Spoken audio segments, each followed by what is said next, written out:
कुछ टाइम पहले इन्फोसिस ने बायबैक अनाउंस किया था। बायबैक का मतलब होता है अपने ही शेयर्स को फिर से पब्लिक से खरीद लेना, यानी कि ओपन मार्केट से खरीद लेना।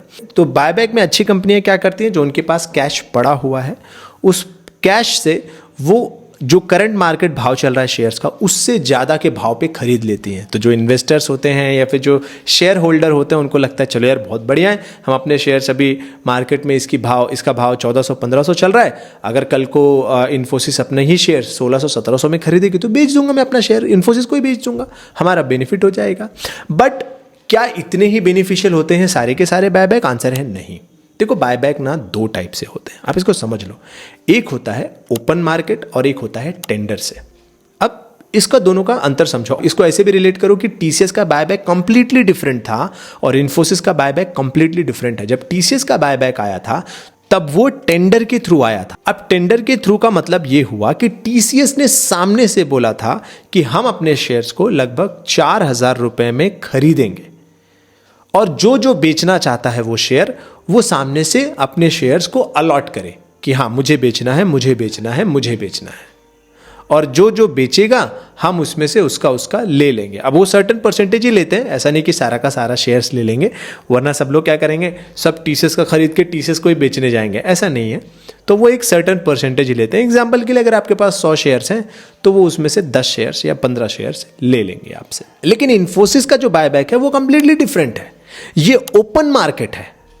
ओपन मार्केट का मतलब क्या होता है कि भाई साहब मैं कभी भी मार्केट में जब भी ओपनली अवेलेबल होगा सस्ते भाव पे तो मैं ले लूंगा, ऐसे किसी पर्सन से नहीं खरीदूंगा। तो आप समझ रहे हो, एक टेंडर हो गया, एक ओपन मार्केट हो गया। तो टेंडर में हमारा फायदा होता है क्योंकि हम डायरेक्ट कंपनी को दे देते हैं एक ऊंचे भाव पे, लेकिन ओपन मार्केट में पता नहीं कौन से भाव पे वो कब खरीद लेंगे, जब भी मार्केट में गिरावट आएगी तब खरीद लेंगे। सो ये चीज हमें क्लियर होनी चाहिए। तो मैं आपको एक बार डॉक्यूमेंट भी दिखा देता हूँ, उससे आपका थोड़ा और डाउट क्लियर हो जाएगा। ये है बायबैक का इनका डॉक्यूमेंट है, ये इन्फोसिस का है, ये इन्फोसिस की वेबसाइट से मैंने डॉक्यूमेंट उठाया है। सो ये जो है buyback of equity share from open market route, ये टेंडर नहीं हो रहा है, ये ओपन मार्केट के रूट से आ रहा है through the Indian stock exchange. 9000 crore का 9000 करोड़ के ये शेयर्स खरीदेंगे। और कब तक खरीदेंगे? जब तक शेयर 1800 के भाव के आसपास है। जब तक शेयर 1850 के भाव के आसपास है तब तक ये खरीदते रहेंगे। अब जरा इसका एक बार शेयर प्राइस का मूवमेंट देखो, इससे आपको एक और चीज क्लियर होगी। सो ये पिछले 6 महीने का मूवमेंट है इन्फोसिस का, जो अभी लगभग 1600 के आसपास चल रहा है।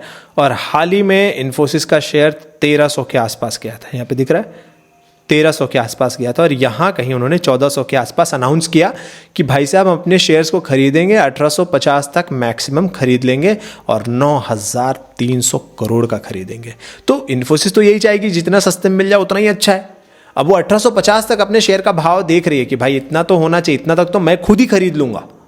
तो अब क्या होगा कि अगर आपको जब भी 1500-1400 की रेंज में मिले शेयर्स तो आप खरीद सकते हो। क्यों?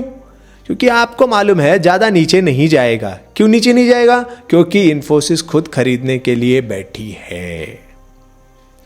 सो आप ये यहां पे उसका कुछ फायदा उठा सकते हो। अच्छा, ये जो होता है, ये जो बाय करते हैं, आई थिंक ये 1 ईयर का टाइम फ्रेम होता है, 1 ईयर या 6 मंथ का टाइम फ्रेम होता है। उस बीच के अंदर ही ये उठाते रहता है। आई थिंक 1 ईयर है वो टाइम फ्रेम।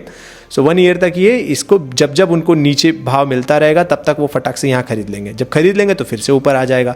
तो इस तरीके से आप ये चीज़ नज़र में रख सकते हो कि 1300-1400 के रेंज में अगर गलती से आता है तो आप बाय करके सिर्फ रख सकते हो और जैसे फिर से 1550-1600 की रेंज में आए फिर बेच सकते हो। तो ये ऐसा फ़ायदा उठा सकते हो। बट ये कोई गारंटीड नियम नहीं है, स्कीम नहीं है। तो ये वीडियो बनाने का पर्पस यही था कि आपको ये समझ में आ जाए कि जब भी कोई बायबैक आता है तो आप क्लियर रहो कि वो टेंडर के थ्रू आ रहा है या फिर ओपन मार्केट के थ्रू आ रहा है। ठीक है। एक चीज़ और भी, जो टीसीएस का बायबैक आया था उसमें मैंने पूरा एकदम डिटेल्ड वीडियो बनाया था कि टीसीएस का बायबैक क्या होता है और बायबैक की ABCD, ऐसे मैंने 2 वीडियो बनाए थे, आपको यहाँ पे दिख भी रहे होंगे। आप इनको ज़रूर देखिए, उससे आपको बायबैक के और कॉन्सेप्ट्स क्लियर होंगे। उम्मीद है आपको इससे कुछ सीखने मिला होगा। सो मिलता है नेक्स्ट वीडियो में। Thank you so much and जय हिंद।